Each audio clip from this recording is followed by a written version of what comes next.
Hello, my name is Genevieve Ferrari, and in this video I will be discussing the roles played by the female characters in the poem Beowulf, looking at their importance in society and how they divert from conventional female norms within literature. When it comes to literature, particularly its older roots within fairy tales or indeed Anglo-Saxon writing, it's quite easy to dismiss female characters as being either victimised maidens or repulsive villains. At a first glance, Beowulf arguably presents us with these stereotypes. We are introduced to both Queen Wealhtheow and Grendel's mother, the two characters I will be analysing, who seem at first to be just a royal woman and a monster. However, when properly scrutinised, these characters are not as conventional as one might think. Instantly, there are notable deviances even within the latter's name. When confronted by the roles women typically play, the name Grendel's mother appears oxymoronic. Despite appearing only to slaughter within the story, she is labelled also as a maternal figure. Indeed, amongst those in Heorot's walls, she is hardly considered a threat to the Danes. As Stephanie Singh writes in her essay, The Importance of Women in Anglo-Saxon Society as Portrayed Through Literature, had it not been for Beowulf killing her son, Grendel's mother would never have presented herself in a violent manner to the soldiers. Her attack is a direct result and avenging of Grendel's death. Now, it could be argued that because of this, Grendel's mother conforms to the role of a loving parent, protecting her son due to nurturing instincts. Furthermore, she is identified only by her son's name, suggesting that her importance lies with her masculine descendant. It should be noted, however, that this is the case because the Danes have not yet had to reckon with her, only with Grendel. Singh observes this point, writing, "It is not that Grendel's mother has no identity then, but rather that she has not been identified or singled out for her acts against humans. When she does attack the Danes, it is not out of the mindless killing instinct that her son did. It's an enactment of blood feud, as was common amongst Anglo-Saxons. Unlike her son, she chooses not to abuse her strength, living peacefully until she is provoked. Grendel, in turn, does the provoking." We should also note that this difference in motive suggests a sensibility in women that men don't have. The reason for Grendel's mother's attack is more justified, perhaps implicating that women have more self-control. We will continue with this ideas and its contributions to the society of Beowulf later in the video.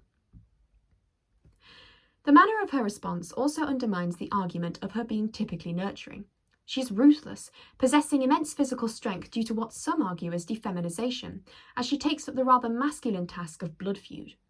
Dorothy Porter explores this point in her essay, The Social Centrality of Women in Beowulf, A New Context, suggesting that not only are characters like Grendel's mother counterexamples to the hostesses and peace weavers, and therefore counterexamples to the more typically feminine role, but that they also act in a more masculine manner than the other women. Rather than using words or marriage to exert influence, they use physical strength and weapons. In this sense, we see how Grendel's mother is also the patriarch, jumping to avenge the death of her son and taking on the role of the father. Some critics have even gone so far as to suggest that the usage of her sword draws on phallic imagery, suggesting that she has male qualities. Furthermore, despite being a woman, she is far more formidable to fight. Porter mentions that she is a hardier opponent than her son was, and she is certainly physically capable of carrying out her desired vengeance, and continues this point, stating that when Grendel's mother enters, however, her mere presence awakens the men. There is no warning. They did not know that she was coming. As far as they knew, danger died with Grendel. Unlike Grendel, whose attack the men slept through, she inspires sufficient fear for them to wake, which would naturally indicate that she is a greater threat. Beowulf is also far less capable when fighting her. His blade cannot penetrate her skin. During the fight, he struggles severely against her as she matches his every strike. When she manages to throw him to the floor, he, staggered for all his strength, dismayed and shaken and borne to the earth. Eventually, it is only with a blade that she already possesses that Beowulf can slay her. His dependence on this suggests her dominance over him, clearly showing that not only can she be both the mother and the father, she is stronger than her own son. We can see, therefore, how Grendel's mother has a response typical of an antagonist, but also a protective instinct that could be considered maternal and feminine. She is both the evil witch and the loving nurturer, subverting categorization into either stereotype by blending the two. She also combines the role of mother and father, avenging her son with violence typical of a man. Now, the other character we will be looking at is Queen Wealhtheow. Contrary to what may be the expectations of most, she holds considerable political sway in Heorot, and many follow her example and opinion. As a peace weaver in Anglo-Saxon society, her role is to ensure relations between peoples are created and maintained. When Beowulf first arrives, everyone looks for her approval of him. Only when his explanation has pleased the lady well does the caution between the two clans vanish. Most notable, however, is the part she plays in the mead cup tradition. According to Charles Risley, the Anglo-Saxon mead cup ritual served to stabilise society and foster group cohesion, and the fact that Queen Wealhtheow is so heavily involved already indicates her importance in securing relations between the people of Hrothgar and the people of Beowulf. When she passes the cup around, it goes to the person of highest significance first. Initially, after Beowulf has just arrived, Wealhtheow hands him the cup last.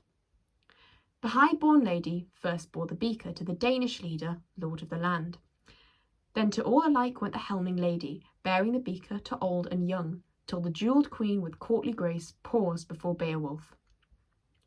However, once he has slain Grendel, Beowulf is served second, after the king.